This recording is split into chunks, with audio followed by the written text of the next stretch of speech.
Funny thing about life, you never realize you're living inside a lie. Until the truth walks right through your front door. My name is Naomi Carter, and for most of my life, I thought I had it all figured out. A husband who loved me. A best friend who felt more like a sister.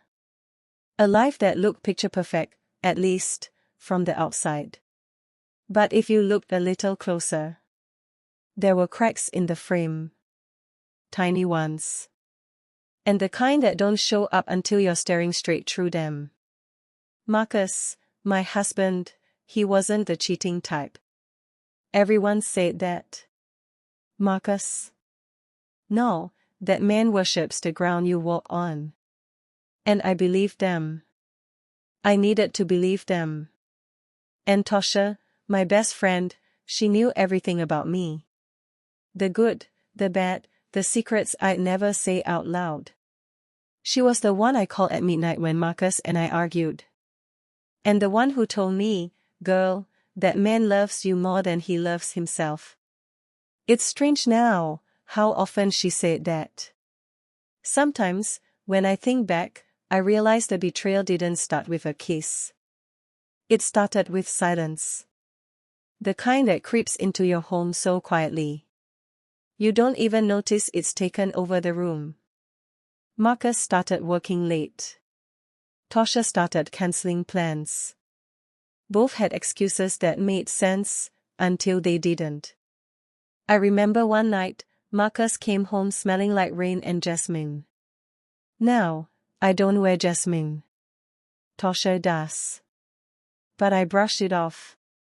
Because what's one coincidence, between friends? That night, I dreamt something strange. I was in an elevator, going down. The lights flickered, and in the reflection of the metal doors, I saw two shadows standing behind me. One reached out to hold my hand, and the other whispered my name. When I woke up, Marcus wasn't beside me. His phone buzzed on the nightstand. One message, no name. Just a single word, soon. I didn't open it. I just stared at it. Feeling that dream still clinging to me. The next morning, he was all smiles. Kiss me on the forehead, said. Don't wait up, babe. Late meetings today. And as he left, Tosha texted. You free for lunch? That was the first time I felt something was off. Like two puzzle pieces that don't fit. No matter how hard you press them together. We met at our favorite cafe. She looked radiant, glowing even. Said she was seeing someone new. But when I asked who, she hesitated. Then smiled and changed the subject. The whole time, her phone kept lighting up on the table. And every time it buzzed, her eyes flicked down and then right back up to me. Like she was checking to see if I noticed. I didn't say anything. But I felt it. That cold whisper again. Naomi, something's wrong. That night, Marcus came home late again. Smelled like the same jasmine perfume. But this time, I didn't ask. I just watched him walk to the shower. And I realized something. The man I loved wasn't looking me in the eye anymore. I used to think betrayal starts the moment someone lies. But that's not true. It starts the moment they stop seeing you. The moment they forget who you are. And who you were together. And when that happens, you can feel it. You can smell it. Like perfume that doesn't belong. But here's the thing about doubt. Once it moves in, it doesn't leave quietly. It starts whispering in the dark. It turns shadows into clues. And soon, every text, every smile, every silence feels like a secret. I didn't know it then. But I was already standing at the edge of something. Something that would change my life forever. And the worst part? The person who would break me was already sitting at my table. This was the beginning of my breaking, and the start of my becoming. They say intuition is a woman's sixth sense. But what they don't tell you is how heavy it feels when it's right. After that night, I started noticing things. Small things, ordinary things. But together, they felt like messages I wasn't supposed to read. Marcus's shirts began to smell like perfume again. He'd tossed them straight in the wash, as if the scent itself was something he needed to erase.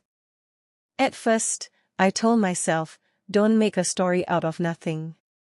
But then, nothing started adding up. A forgotten receipt on the counter, 2 glasses of wine, not one. Hotel name I didn't recognize. A weekend business trip that didn't match his calendar. I stared at that receipt so long the ink almost burned into my eyes. Suite 412. It looked harmless. But my gut, it twisted. I didn't confront him. Not yet. Instead, I smiled through it. Because sometimes silence tells you more than questions ever could. I started to observe him. The way his eyes darted when I asked simple things. The way he'd reach for his phone when it buzzed. Then set it face down, like it had something to hide. And Tosha. She was distant too, but always present enough to pretend. She'd ask about Marcus. Tell me he looked tired. And then glance away as if she'd said too much. There was this one afternoon. A small, strange moment I can't forget. I stopped by her apartment unannounced. She wasn't home. But her curtains were half open. And through the window, I saw something. A man's jacket, hanging on the chair by her vanity. Marcus's jacket. The same one he wore to work that morning. Music shifts, single piano notes, slow and tense. I froze. Just stared at it. Trying to convince myself I was wrong. That it was just a jacket that looked like his. But deep down, I knew. Still, I didn't knock. I didn't call. I just walked away. Because sometimes, not knowing hurts less than confirming what you already suspect. Pause, faint sound of rain begins. That night, Marcus came home late again. He smiled at me, soft, rehearsed. And said he'd been helping a coworker move. I wanted to scream. But instead, I whispered. Was it a heavy lift? He laughed, not realizing the weight behind my words. Later, when he went to shower, his phone buzzed again. One message. No name. Just an emoji, a heart. I didn't touch it. Didn't need to. Because that was the moment my heart stopped breaking. And started humming. I realized I was done begging for truth. If he wouldn't give it to me, I'd find it myself. Short pause, rain fades, soft wind sound. So I started watching closer. Saving details in my mind like evidence. Dates, times, his tone when he said her name. Every moment became a clue in a puzzle I didn't want to solve. And still, I smiled. Played the role of the loving wife. The kind who made dinner and laughed at his jokes. While quietly collecting the pieces of my own heartbreak. Then came the night that changed everything. Marcus said he'd be working late again. I told him fine. Kissed his cheek. And the moment he left, I grabbed my keys. Something in me snapped. Not out of rage, but clarity. If the truth was out there, I was finally ready to look it in the eye. Music builds, suspenseful cello under slow piano. I drove across town. Rain tapping against the windshield like it was counting down seconds. My hands shook the whole way. I didn't know exactly what I'd find. But I knew exactly where to go. Tasha's building. Music stops, silence. When I reached her door, light spilled from beneath it. Laughter. Faint. Intimate. And then, a voice. His voice. Marcus.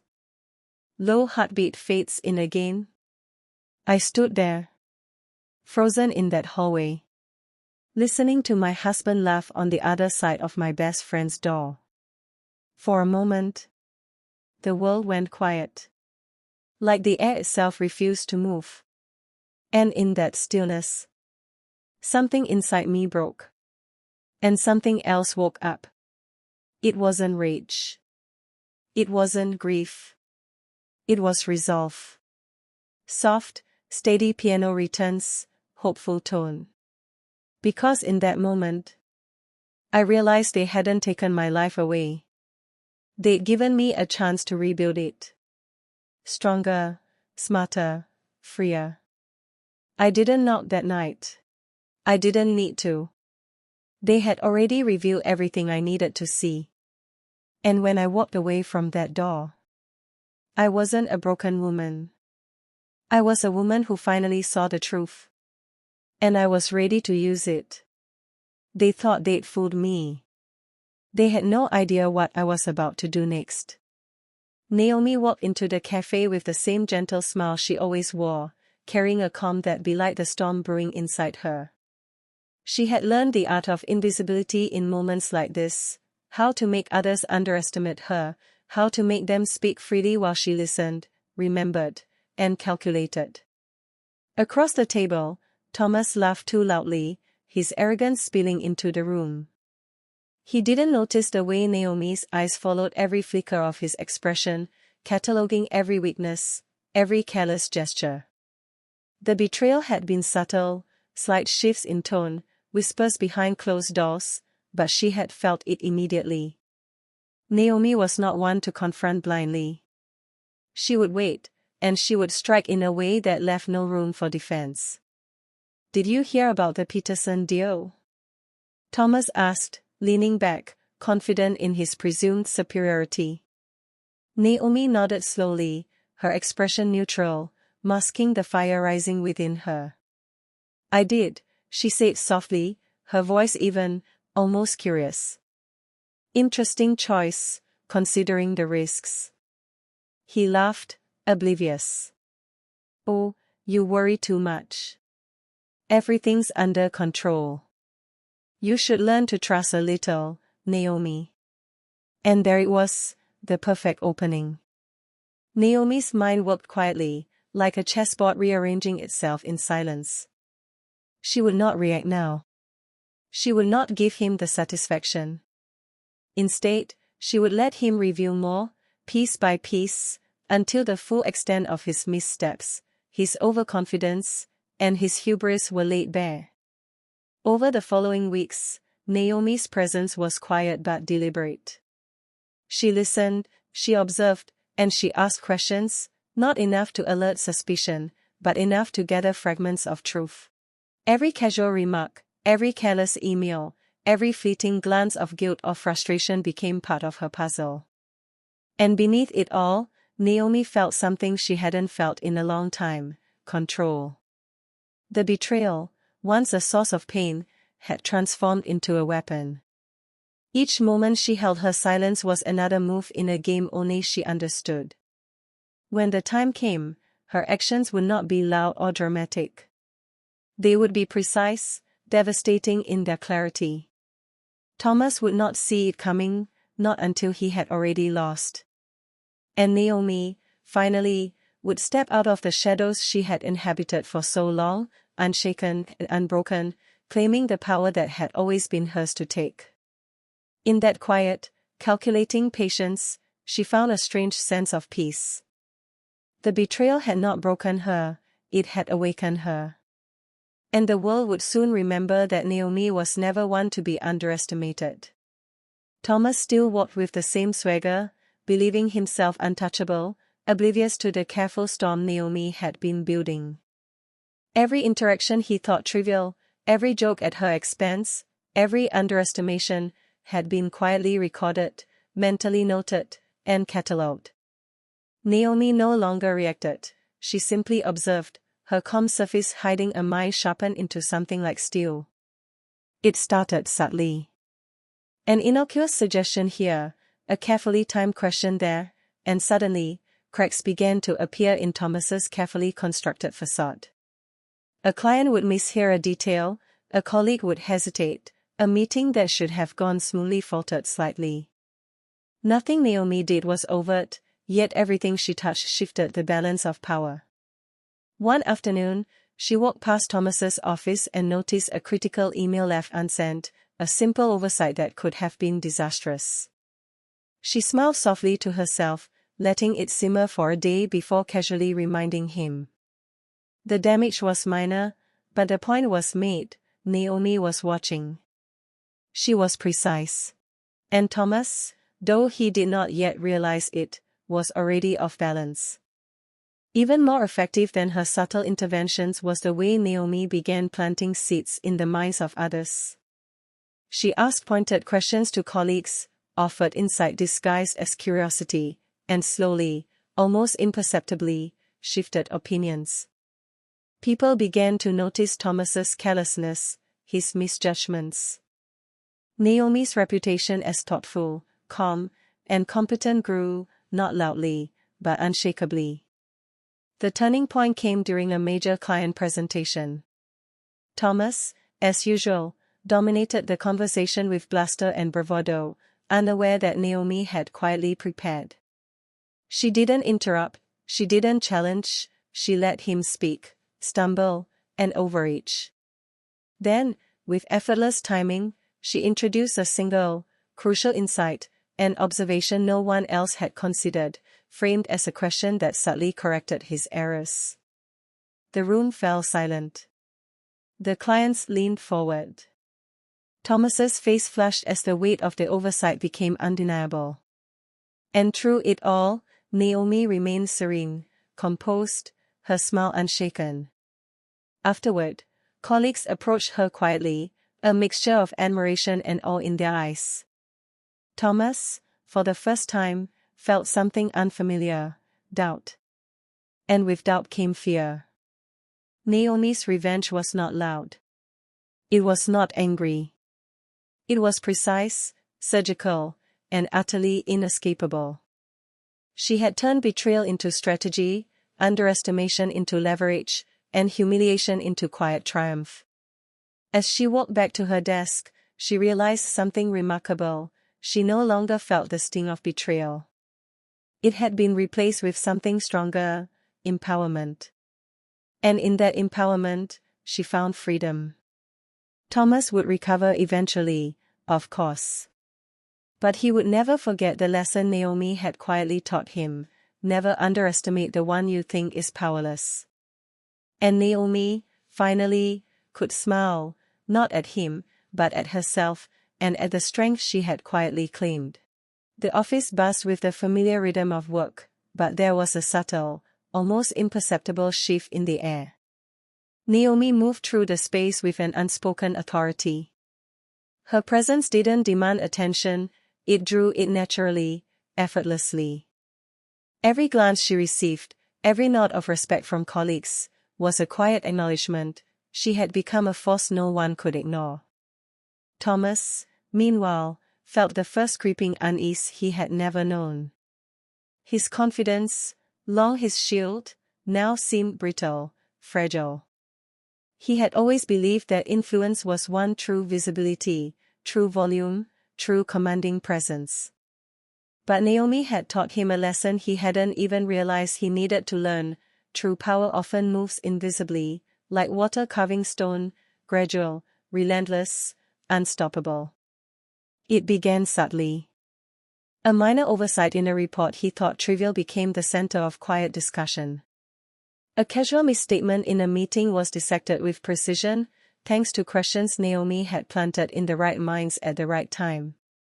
Each error was small, almost dismissible, but collectively, they eroded the foundation of his authority. Then came the board meeting, the turning point. Thomas launched into his presentation with his usual flair, overflowing with self-assuredness, confident that he was untouchable. But Naomi, prepared and composed, listened without interruption. When she finally spoke, her tone was calm, almost conversational. A single, precise question illuminated a critical flaw in Thomas's projections. The room went silent. Thomas faltered. For the first time, his carefully cultivated confidence cracked in public view. His voice, once commanding, wavered. He grasped for explanations, but the room had already shifted its allegiance. Naomi's colleagues, previously passive observers, now leaned forward, attentive, intrigued by the clarity of her insight. It was not just her intellect that commanded respect, it was her composure under pressure. Thomas's mistakes, once unnoticed or overlooked, were now magnified against Naomi's serene control. His attempts to assert dominance only highlighted the contrast, her quiet precision versus his loud insecurity. Over the following weeks, the unraveling accelerated. Clients began seeking Naomi's guidance directly. Team members quietly deferred to her judgment. Internal proposals she had subtly influenced began shaping outcomes across the company. Meanwhile, Thomas's errors, magnified by Naomi's interventions, accumulated in ways he could no longer ignore. The final confrontation came not as a heated argument, but as a moment of undeniable truth. In the conference room, surrounded by colleagues who now recognized Naomi's strategic mastery, Thomas finally understood the scale of what had transpired. Every casual insult, every dismissed suggestion, every underestimation of her strength had been meticulously recorded, analyzed, and transformed into leverage. I don't understand, he said, a flicker of desperation in his eyes. How did all this happen? Naomi's smile was calm, deliberate. It happened because you assumed quiet man weakness, she said, her voice steady, carrying the weight of everything he had overlooked. You assumed arrogance was a shield. But power doesn't need to shout. It moves quietly, strategically, and decisively.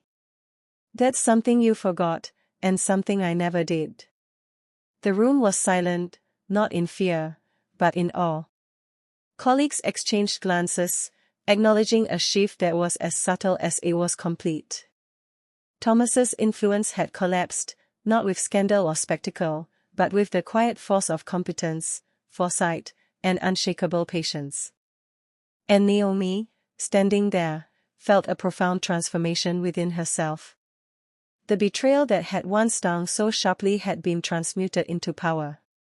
She no longer sought revenge for the sake of anger, she had achieved something far greater, mastery over her own fate.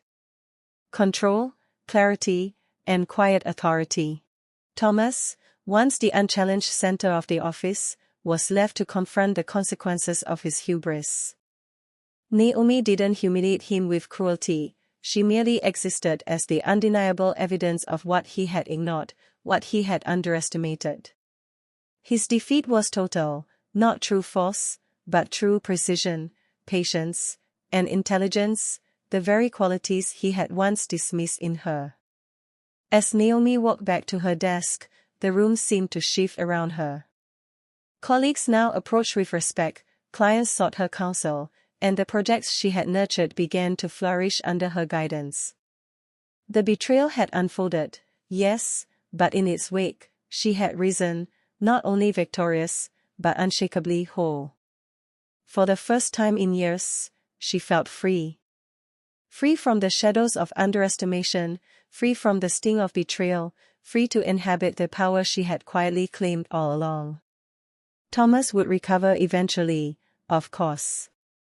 But the lesson would linger forever: never underestimate the one who moves with patience, who observes quietly, and who waits for the perfect moment to act.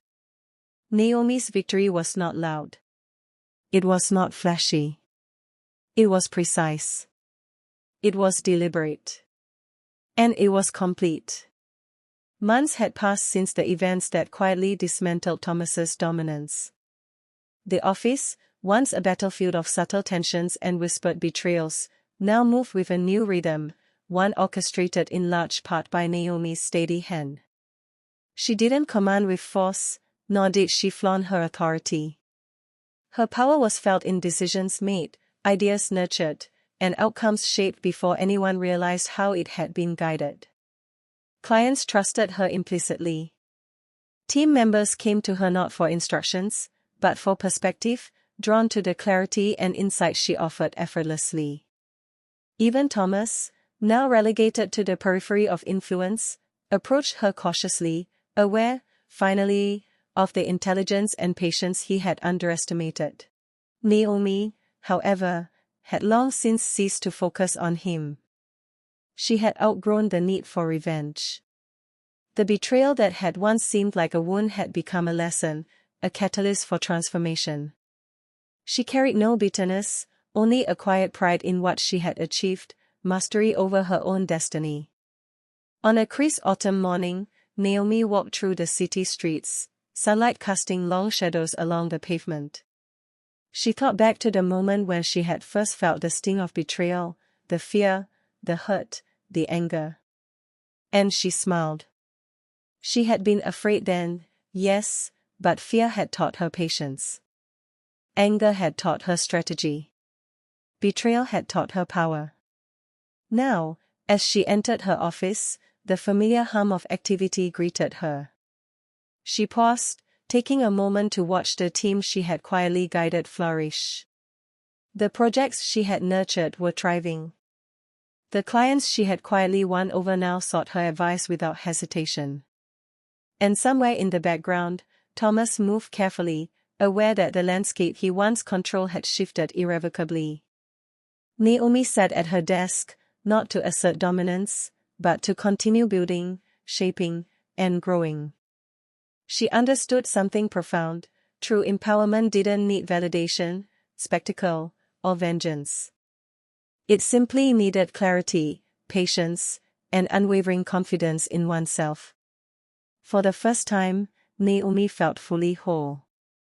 The betrayal that had once threatened to define her no longer had any power.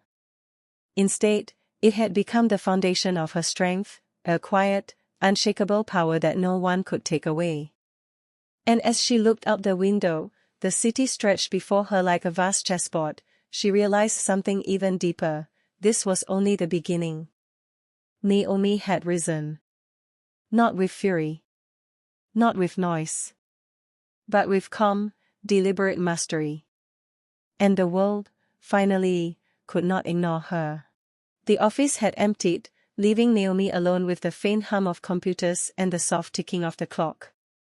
She leaned back in her chair, hands folded over her desk, and let herself breathe for the first time in months without pretense or calculation. The calm she had cultivated publicly now settled within her privately, a quiet, unshakable peace. She thought about Thomas, not with anger, not with bitterness, but with clarity. He had underestimated her, assumed her quiet was weakness. And she had let him. She had observed, remembered, and waited. Every move he made, every careless word, every tiny lapse, had become a piece of the puzzle she had been quietly assembling. Naomi smiled softly to herself. The betrayal that had once hurt so deeply had become her teacher, her guide. It had forced her to sharpen her mind, to cultivate patience, and to discover a strength she hadn't fully believed she possessed. She had learned that true power was not about loud confrontation or immediate revenge. It was about control, strategy, and self-assurance. Her reflection in the darkened window stared back at her, composed, confident, unbroken. She realized how far she had come, not just in influence or success, but in understanding herself.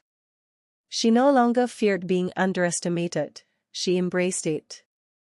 The world's assumptions no longer defined her, she defined herself. A quiet thrill ran through her. The chessboard she had been moving pieces across for months now lay completed. Thomas's arrogance had been neutralized, yes, but more importantly, she had claimed her own life, her own agency, her own dignity. And no one, she understood now, could ever take that away. For the first time, Naomi felt a freedom deeper than victory. She had risen not because she sought to crush others, but because she had cultivated herself, silently, deliberately, completely. And that, she knew, was the kind of power that endured. As she finally rose from her chair and walked to the window, watching the city lights flicker like stars, she whispered to herself, not out of pride, but with quiet certainty. I am enough. I am unstoppable. And this is only the beginning.